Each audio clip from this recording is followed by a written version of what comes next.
आपका हम इसमें रिस्पायरेटरी ट्रैक क्लियर कर रहे हैं। रिस्पायरेटरी जो हमारा तंत्र है, श्वसन तंत्र, उसको हम क्लियर कर रहे हैं। रिस्पायरेटरी सिस्टम है ह्यूमंस का ये। इसमें जो पार्ट्स हैं ये क्या है, नेज़ल कैविटी, इससे पहले नेज़ल पोर होते हैं यानी नाक के जो 2 छिद्र होते हैं, उसके बाद नेज़ल कैविटी है, फिर क्या है फेरिंग्स, ठीक है। इसके बाद ये आता है लैरिंग्स, लैरिंग्स के बाद ट्रैकिया, ट्रैकिया के बाद ये क्या कहलाएंगे, ब्रोंकस। जैसे ही ट्रैकिया डिवाइड होगा लंग्स में प्रवेश करने के लिए वो क्या कहलाते हैं, ब्रोंकस। ब्रोंकस के बाद ब्रोंकस लंग्स में डिवाइड होते हैं वो क्या कहलाते हैं, ब्रोंक्यूल्स। फिर ब्रोंक्यूल्स के बाद प्राइमरी ब्रोंक्यूल्स, और ज़्यादा डिवाइड होंगी सेकेंडरी ब्रोंक्यूल्स, फिर उसके बाद डिवाइड होंगी वो क्या कहलाएंगी, टर्सरी ब्रोंक्यूल्स। यानी पहला जो है वो ब्रोंकस है, फिर ये डिवाइड हो रही पहली बार तो प्राइमरी, फिर एक बार और तो सेकेंडरी, और फिर लास्ट में डिवाइड हो रही वो क्या कहलाएंगी, टर्सरी। लास्ट तक डिवाइड होते होते जैसे ही ये अंगूर जैसे गुच्छे में प्रवेश करेंगी क्या कहलाएंगी, एल्वियोली डक्ट कहलाएंगी। और ये क्या कहलाएगी, एल्वियोली कहलाती हैं। क्या कहलाती हैं, एल्वियोली। एल्वियोली के बाद इसमें अगर अपन और डिवाइडेशन देखेंगे तो ये अपन को अंदर के जो उनके चैम्बर दिखाई दे रहे हैं ये क्या कहलाएंगे, एल्वियोली सैक कहलाएंगे। और एल्वियोली में प्रवेश करने वाली डक्ट क्या कहलाती है, एल्वियोली डक्ट। इसके बाद ह्यूमंस में जो लंग्स हैं वो 2 होते हैं। कितने होते हैं, पेयर्स में 2 होते हैं। इनको जो राइट लंग्स है वो कितने पार्ट्स में डिवाइड है, 3 पार्ट्स में। कितने पार्ट्स में डिवाइड है, 3 पार्ट्स में। पहला जो ऊपर का भाग है वो क्या कहलाएगा, सुपीरियर लोब। बीच का जो पार्ट है वो क्या कहलाएगा, मिडिल लोब। और जो तीसरा डिवाइडेशन है जी वो क्या कहलाएगा, इंफीरियर लोब। ठीक है, कितने पार्ट हैं, सुपीरियर लोब 3 पार्ट में डिवाइड है। जो राइट लंग्स है, पहला सुपीरियर लोब, दूसरा इंफीरियर मिडिल लोब और तीसरा इंफीरियर लोब। ठीक है, इसके बाद जो लेफ्ट लंग्स है वो थोड़ा सा छोटा होता है साइज के अकॉर्डिंग, क्योंकि बीच में क्या पाया जाता है, हृदय पाया जाता है। इसी बीच में इसमें हार्ट की एक नोच पाई जाती है जिसे कार्डियक नोच कहते हैं।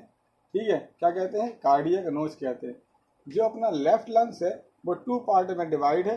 ऊपर वाला सुपीरियर कहलाएगा, नीचे वाला इन्फीरियर कहलाएगा। इनकी जो लोब है उनको क्या क्या कहते हैं वो देख लीजिए। जो ऊपर वाला जो लोब है, जो रेखा जा रही सीधी, इसको कहते हैं हॉरिजेंटल फिशर। इसके बाद ये जो रेखा जा रही है इसको डिवाइड कर रही है वो कहला रही ऑब्लिक्यू फिशर। और इसमें कौन सी है, ऑब्लिक्यू फिशर कहलाती है केवल। ठीक है, अब किस तरीके से ऑक्सीजन हमारे शरीर में प्रवेश करती है वो देखते हैं। नेजल चैम्बर में प्रवेश करने से पहले नेजल पोर होते हैं, उनसे जो वायु है वो हमारे फेफड़ों में पहुंचती है। तो नेजल में बहुत सारे रोम पाए जाते हैं, श्लेष्म होता है जो बाहर के डस्ट पार्टिकल को रोकता है और उन डस्ट पार्टिकल को बाहर रखता है। श्लेष्म में भी बहुत सारे जो पार्टिकल हैं, बैक्टीरिया हैं, वो चिपक जाते हैं। इसके बाद स्वच्छ वायु हमारे शरीर में प्रवेश करती है। इससे पहले यहाँ एपिग्लोटिस आता है। एपिग्लोटिस का काम क्या है, जब अपन भोजन को निगलते हैं तब ये एपिग्लोटिस जो है जो ट्रैकिया को क्या कर लेता है, बंद कर लेता है। ट्रैकिया के बाद इसमें फेरिंग्स जो है, इसे फेरिंग्स कहते हैं। इस फेरिंग्स के बाद ये कहाँ खुलती है, एपिग्लोटिस के बाद कहाँ जाती है, लैरिंग्स में। लैरिंग्स क्या है, एक वायु को वो होता है चैम्बर जिससे हमारी आवाज़ आती है ना, जो हम बोलते हैं वो उस चैम्बर में बहुत सारे बाकरज्जु होते हैं, टिश्यू का बना होता है, उपास्थियों का बना होता है, जिनमें कंपन होता है, वाइब्रेशन होता है। उस वाइब्रेशन की वजह से क्या निकलती हैं, साउंड प्रोड्यूस होती हैं, साउंड उत्पन्न होती है, ध्वनि उत्पन्न होती है। उसके बाद कहाँ जाएगा, ट्रैकिया में। ट्रैकिया कितना लंबा है, ये 10 से 11 सेंटीमीटर तक लंबा होता है। ट्रैकिया जो है कितना है, 10 से 11 सेंटीमीटर तक लंबा है ना, हड्डियों का उपास्थियों का बना हुआ है। और जो इसकी ब्रीथ है, व्यास है, वो कितना है, 1.5 से 2.5 तक की क्या है, इसकी व्यास होती है। ट्रैकिया में बहुत सारे सी आकार के उपास्थि के छल्ले पाए जाते हैं। ये जो सी आकार के छल्ले होते हैं वो ट्रैकिया को चिपकने से रोकते हैं, और यही आगे ब्रांचेस में भी हैं। ठीक है, इसके बाद ट्रैकिया डिवाइड हो जाता है। तो यहाँ से एयर कहाँ आ गई, ट्रैकिया में। ट्रैकिया के बाद कहाँ जाएगी, ब्रोंकस में। ये देखिए ब्रोंकस डिवाइड हो रहे हैं। ब्रोंकस के बाद जो ऑक्सीजन आती है वो कहाँ जाती है, एल्वियोली में। एल्वियोली के बाद जो एयर आएगी वो कहाँ चली जाएगी, वो एल्वियोली डक्ट में जाएगी। एल्वियोली डक्ट से कहाँ जाएगी, एल्वियोली सैक में आ जाती है। ठीक है। अब हम क्लियर कर रहे हैं। एल्वियोली क्या है, देखो ब्रोंकियोल आ गई। जब ब्रोंकस बहुत सारे डिवाइड हो जाएंगे तो बहुत महीन महीन हो जाएंगे तो वो क्या कहलाएंगे, ब्रोंकियोल्स कहलाती हैं। यही ब्रोंकियोल्स एल्वियोली में प्रवेश करने समय, जैसे कि अंगूर में जो गुच्छे होते हैं, जो अंगूर में प्रवेश करते हैं मेन गुच्छे, उसको क्या कहेंगे, एल्वियोली डक्ट। जो नलियाँ जो देखिए एल्वियोली में प्रवेश कर रही हैं वो क्या कहला रही हैं, एल्वियोली डक्ट कहलाती हैं। एल्वियोली डक्ट एल्वियोली सेक में, यानी अंदर एक चैम्बर होते हैं खोखले, उनमें प्रवेश करती हैं। इन एल्वियोली डक्ट में रुधिरों का बहुत घना जाल पाया जाता है। किसका, रुधिर नलिकाओं का, यानी पल्मोनरी आर्टरी और पल्मोनरी वेन का बहुत घना जाल पाया जाता है। जैसे ही ऑक्सीजन इसमें प्रवेश करती है, जैसे ही ऑक्सीजन इसमें प्रवेश करती है, ये ऑक्सीजन कहाँ चली जाती है, ब्लड कैपिलरीज में। किस में आ जाएगी, ब्लड कैपिलरीज में आ जाती है और यहाँ से हमारे ब्लड में चली जाती है। कहाँ चली जाती है, ब्लड में। इसके बाद आप लंग्स का जो बाहर का स्ट्रक्चर है वो हम आपको बता रहे हैं। ये लंग्स का बाहर का स्ट्रक्चर है जो अपन को ऊपर से दिखाई देगा। इसका जो सबसे ऊपरी भाग कहलाएगा वो क्या कहलाएगा, एपेक्स कहलाता है, और नीचे का पार्ट क्या कहलाता है, बेस कहलाता है। इसके बाद अपने जो लंग्स हैं उसमें 3 लेयर होती है। एक तो जो मेन जो लंग्स है ये अंदर की तरफ है, और इसके चारों ओर एक कवरिंग होती है जो इस लंग्स को बाहरी आघातों से, धक्कों से बचाते हैं। जैसे अगर अपन छाती में कोई चीज़ मारें तो सीधे फेफड़े में नहीं लगेगी, ये जो कवरिंग है वो उसको क्या कर देती है, बचा लेती है। तो जो लंग्स की मेन जो कवर है उसको कहते हैं विसरल प्लूरल। इसके बाद जो लास्ट की जो कवरिंग है इसको कहते हैं पेरिटल प्लूरल। ठीक है, पेरिटल प्लूरल। इनके बीच में जो गैप पाया जाता है उसे क्या कहते हैं, प्लूरल केविटी। इस प्लूरल केविटी में प्लूरल फ्लूइड होता है जो लंग्स की क्या करता है, जो लंग्स को बाहरी आघातों से बचाता है। तो आपने क्या देखा, सबसे पहले ऊपर क्या है, एपेक्स। एपेक्स के बाद क्या है, बेस। ठीक है, बेस के बाद इसकी जो बाहरी आवरण है उसको कहेंगे पेरिटल प्लूरल।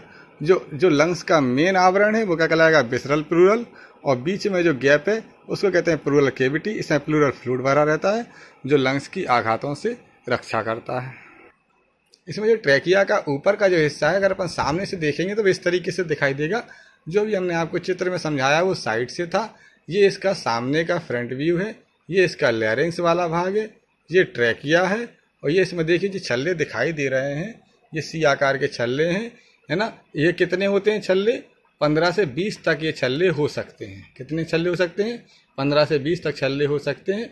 ट्रैकिया की लंबाई हमने आपको कितनी बताई थी, 10 से 11 सेंटीमीटर होती है। इसका जो व्यास होता है वो 1.5 से 2.5 सेंटीमीटर होता है। देखो ये डिवाइड हो गया 2 पार्ट में, है ना। इस तरफ कितने डिवाइड में हमने बांटा, राइट में 2 पार्ट में बटा होता है, और वो सॉरी लेफ्ट में 2 पार्ट में बटा होता है, और राइट में 3 पार्ट में बटा होता है।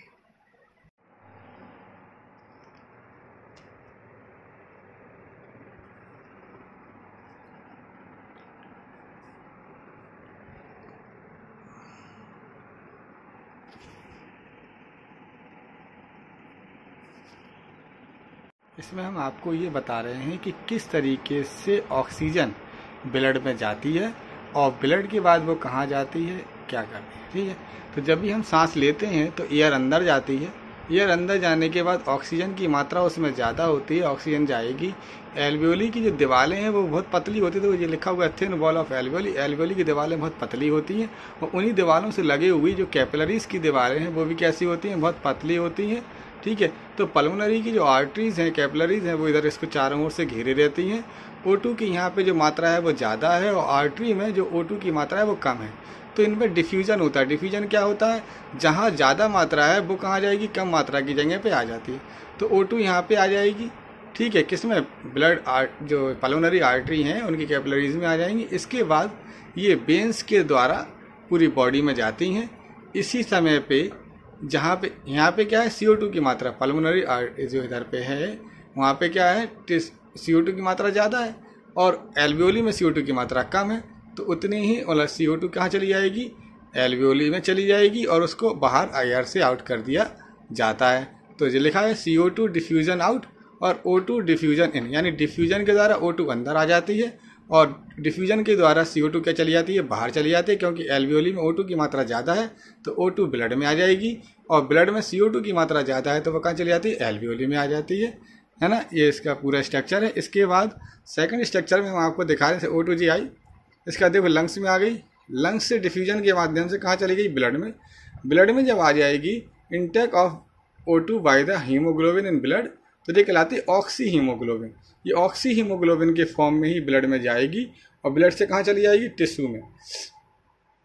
इसके बाद टिश्यू में टिश्यू के सेल्स में क्या होगा, ऑक्सीडेशन होगा। किसका ऑक्सीडेशन होगा, ग्लूकोज का, जिससे एनर्जी बनेगी और CO2 बनेगी। क्या बनेगी, एनर्जी और CO2। यही CO2 डिफ्यूजन द्वारा कहाँ जाती है, ब्लड में। और अब ये क्या कहलाएगा, कार्बोक्सी हीमोग्लोबिन कहलाएगा। क्या कहलाएगा, कार्बोक्सी हीमोग्लोबिन। फिर इसका ट्रांसपोर्ट होगा पूरी बॉडी में और ये कहाँ चला जाएगा, लंग्स में। Release of CO2 into the lungs, यहाँ CO2 लंग्स में आ जाएगी और लंग्स से फिर कहाँ निकल जाएगी, बाहर निकाल दी जाती है।